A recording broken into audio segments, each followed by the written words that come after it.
Hello, my name is Dan Dyck, and you're listening to Tales from the Mennonite Heritage Archives, a show about people, places, and events from Mennonite history.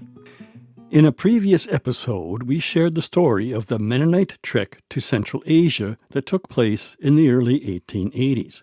Hundreds of Mennonites wandered for about 4 years, looking for a place to settle. Eventually, they found a welcome host in a Muslim king, who invited them to settle at Akhmachet near Khiva, in what today is Uzbekistan.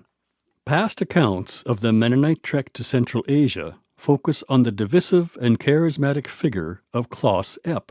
His beliefs about the imminent return of Christ split the trekkers into factions. One group left and moved to North America, while a second group parted ways with Epp and moved elsewhere in Central Asia. Researching and writing that story left me wondering, was Epp as influential as some accounts say? And what remains of the Mennonite story among local Khiva residents today? I called up John Sharp. John is a historian who has hosted numerous tours to the historic Mennonite sites in Uzbekistan.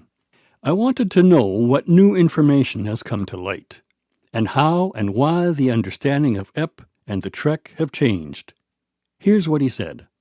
The first stories of Klaus Epp, other than what was written and published in papers, came from the 23 families that in 1884 decided to leave Central Asia and came with financial help from relatives in North America.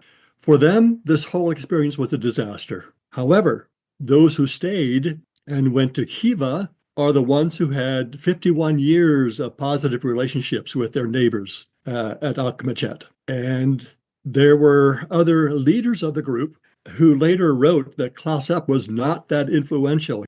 He did not instigate this trek, but later joined it. And Klaus Epp gets more press because he's a more controversial figure. I asked John if there was a particular moment that changed the story of the trek. He pointed to an important 2007 tour of the region by James Youngke and Sharon Eicher from Bethel College in Newton, Kansas.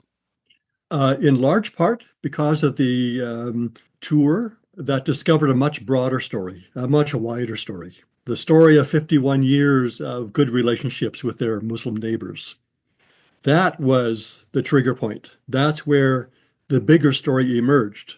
Whereas before, all we knew primarily about the trek was Klaus Epp and the controversy. But these people also left the Russian Empire to escape conscription. They had the same values as the 18,000 who came to North America. That was one of the primary reasons for this migration. Millennial expectations were added to it, but not the primary motivation for the group. Now, in the clip you just heard, John refers to the 18,000 who left Imperial Russia. He's referring to the prior mass migration of Mennonites in the mid-1870s to North America. They left in defiance of Imperial Russia's new policy ordering Mennonites to serve in the military. Defying military service was also a prime motivator for those who trekked to Central Asia. But diaries from that time also position Klaus Epp and his beliefs as an important but controversial influence. This is now a reinterpretation of all of that. And he certainly was influential, but again, did not instigate the trek, was not a motivator for the movement, but made himself a central figure in the teaching of prophecy. Before he joined the trek, he wrote letters, and it would sound like the opening of Revelation. This is the elder to the elect. Letter is written for your inspiration and your edification and spiritual growth. So he inserted himself in many ways through letters before he joined the trek, and certainly during his preaching and teaching during the trek. He was the primary spokesman for this millennial vision, which was widely shared in Europe and widely shared among the trekkers, but none of them made a prediction about the time and place of the second coming, which Klaus Epp did twice. And by that time, he had lost most of the congregation. I asked John what remains of the Mennonite presence at Kiva today. Only memories and stories, except there was a pear tree planted by Mennonites that was still alive a couple of years ago. It's now gone. But the only thing to see is the wall and a well Mennonites dug. That was in the center of their settlement. John said there are development plans to partially recreate the Mennonite village at Akmatchet in museum form. Things are changing dramatically. Locals are taking the story and running with it. Akmatchet is being turned into a tourist destination. It'll have hotels, restaurants, a museum, and a recreation of part of the village. And the most visible symbol at this point is a signpost of a significant size in 4 languages extolling the harmony between Mennonites and Muslims. So that's the story that survives, which is a wonderful thing. In the meantime, an existing museum in Kiva already has a collection of artifacts preserved from the Mennonite experience in the region. Now, there is a museum in Kiva, many artifacts brought from Akmatchet, left by those who were exiled in 1935. And so every time we would go to visit, people would come out of their houses with objects that Mennonites had given them on their way out. I wondered why local Kivans want to develop the Akmatchet site where the Mennonite presence ended 90 years ago. Well, it's part of the development and the story they want to tell. At first, I thought, they're monetizing this experience and probably not in good ways. But when I saw what they were doing and saw the story or heard the story they were telling, I said, hey, go for it. Because the only thing to see there in what was the village site is an old well. So this is an improvement. And to have locals tell the story is even better. I asked John how aware ordinary Kivans are about the Mennonite story and why they wanted to preserve it. It is known because, as the director of museums that the 2007 group encountered, they wondered if there was any memory. And here they encountered a museum director that was collecting artifacts to make this museum that's now in Kiva. And Jim Yunke and others asked, why? Well, because Mennonites, these German-speaking Mennonites from the Empire of Russia, contributed so many things to their economy. New vegetables, new breeds of cattle and horses. They improved agriculture exponentially, and for that they were remembered and is now being celebrated. It's important to note that Mennonite prosperity in the community was not achieved without help.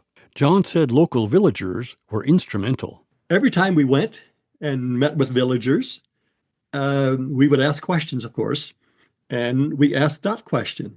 Well, reluctantly said, well, we taught them how to irrigate. So local customs, local crafts, although crafts were instigated by the Mennonite carpenters and woodworkers, the way of handling the soil was taught by Uzbeks. Despite the hardships and exposure to bandits the Mennonites experienced over the course of their multi-year trek and settlement, the hospitality they experienced along the way was worthy of mention in their diaries. One very significant encounter was in the village of Zirabulak, where a group was stranded for a winter, 1881 to 82. And there they were invited. Actually, we've discovered the Russians, the Soviets, Russians before that, put pressure on the locals to offer this hospitality. And that's a new wrinkle to the story that we didn't know. But in any case, though reluctant at first, the villagers in Zirabulak opened their mosque. Some Mennonite families lived in the mosque, and they had their worship services in the mosque. Muslims used it Friday, Saturday. Mennonites used it on Sunday and other days. There were baptisms and marriages and funeral services in that mosque. And when we went to visit this last time, we were met in the mayor's compound. We were met in the village by a fanfare, a musical group, a brass playing music, and children had flower bouquets for the women of the group.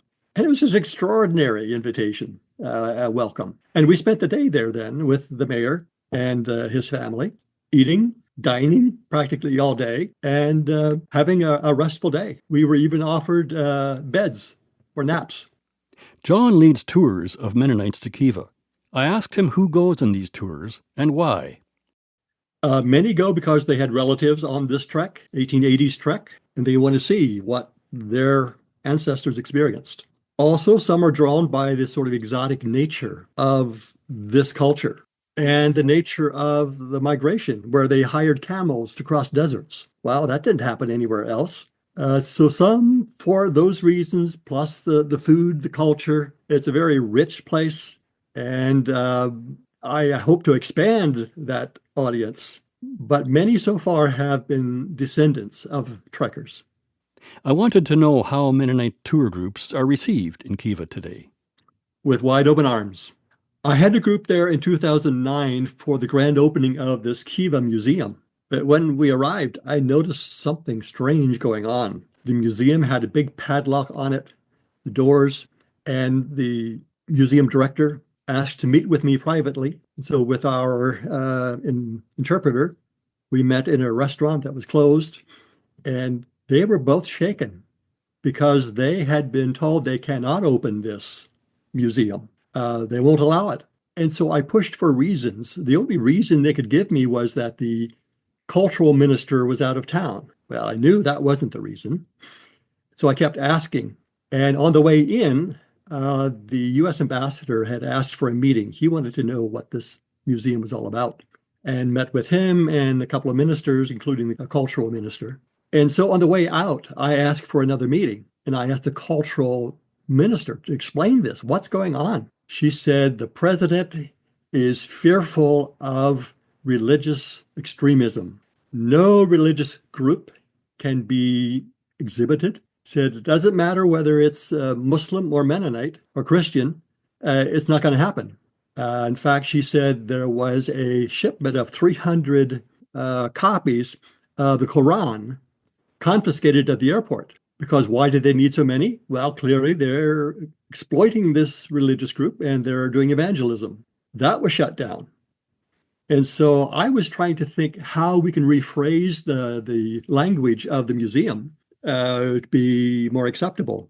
And she said, you can beat your head against the wall all you want. It's not going to happen until we have a new government.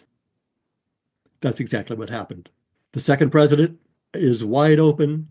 He has given grants for local museums and mosques. He wants to show the world how well they treated their religious minorities. So there's a whole new spirit there. John extended an invitation to join a tour of historic Mennonite sites in Uzbekistan. Tourimagination.com is the place for information. It's more fun each time because we discover more. We meet more people who have stories we have not heard before. Things are changing there now very rapidly, and they welcome us, and the interaction is rich. And we meet locals who are writing about the Mennonite experience there. So there's wide interest in this Mennonite experience, and it's exciting to be a part of that. Some people wonder whether it's safe. I say it's very safe there. It's much safer than the United States these days. There's no murders on the streets. There's no stealing on the streets. It's very safe. And it's a welcoming culture. The hospitality is a part of Uzbek culture as well as Islamic culture. So those two together give us a very warm welcome. Thanks to John Sharp for chatting with me. In an upcoming episode, I'll speak with Sarah Dyck about her work at the Mennonite Heritage Archives and the people she meets through documents and records. One of those people is Helen Martins, the first Mennonite woman to achieve a PhD in music. Helen researched how to write songs, taught in South Africa, and wrote 2 books about composer Felix Mendelssohn. I'm archivist Conrad Stace. This program is made possible through support from Golden West Radio and listeners like you. If you want to support this program and the work of the archives, you can find out how to do that on our website at mharchives.ca and click on support. Thanks to the Tales team of Conrad Stace, Graham Unruh, and Kaylee Dyck. I'm your host, Dan Dyck. Tales from the Mennonite Heritage Archives will be back soon with more stories about people, places, and events from Mennonite history. Thanks for listening.